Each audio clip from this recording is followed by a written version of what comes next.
Okay, good afternoon, parents. This is Ms. Castaneda.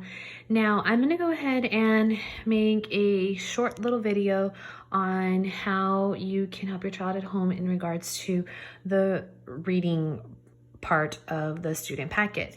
Now, once again, on Monday, there was no school for the students, so they did not have to complete any of the work. Now, Tuesday, Wednesday, Thursday, and Friday, as you can see, if you follow the lesson plan, it does show you what to read and complete.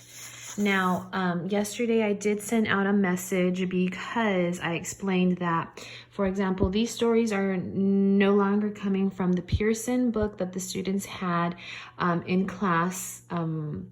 It's now coming from storyworksjunior.com, which the children have access to these stories online. Now, I did explain in yesterday's text message through Remind that there's different levels of these texts. So this is the beginner's level for second grade. So that is why when you came to the third page, which was a quiz, these questions asked questions that pertain to the advanced or the highest level or the higher level of the informational text. So when I sent you pictures, in reality you could only, or the child can only really answer question 2, question 5, question 6. Because number 1, 3, and 4 was missing the rest of the text. However, you can go back, and whether you choose to read it to your child so they can better understand, you can read the Halifax explosion and extend from the beginner by reading them the higher level or the advanced level, or having them read it, but stopping to see if they understand what they're reading. It's up to you. You can decide how you want to pace the work or how much you want to get done. Now, very quickly, because I'm already at 2 minutes and 35 seconds, when I do read the stories or the text at school, I do like to identify text features, which text features basically make up the story or the text that the child is reading. It's anything that you see. For example, here the T means title. It does give us the genre that it is nonfiction, so I did circle that and I put that it gives info. Here for these words, I put P for pronunciation, for Scotia, and for Blanc. It just obviously shows the child how they can pronounce the word. I did circle the vocabulary words or words that made a connection to the vocabulary word. For example, when they talk about the word cargo, I circled carrying benzol because that refers to the cargo that the ship was carrying.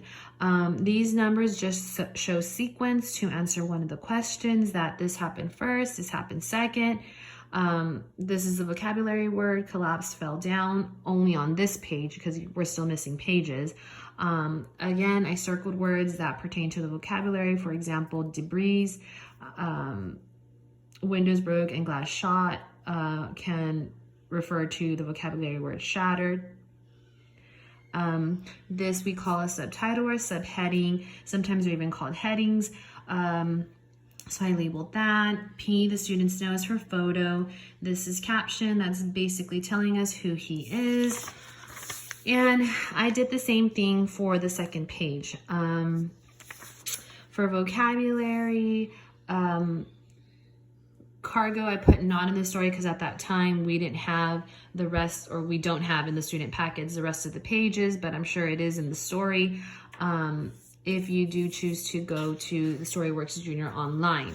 There are 2 pages for vocabulary, so we have that to work on, and then these are the quizzes, okay? If you have any questions, go ahead and feel free to message me. This is for reading.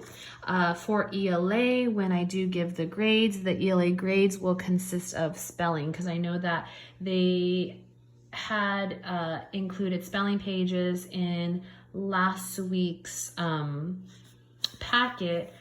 This week, I don't believe they did, so I'll probably take the vocabulary as an ELA grade. Remember, the grades are basically the P, the N, and the F.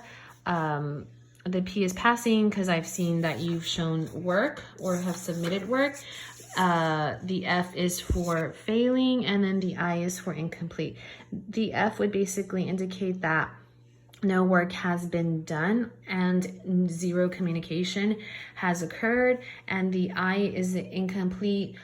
We have communicated, but you just haven't submitted your child's work, so I have basically no proof that they have done the work, so they would get an incomplete for that. Okay, thank you. Bye-bye.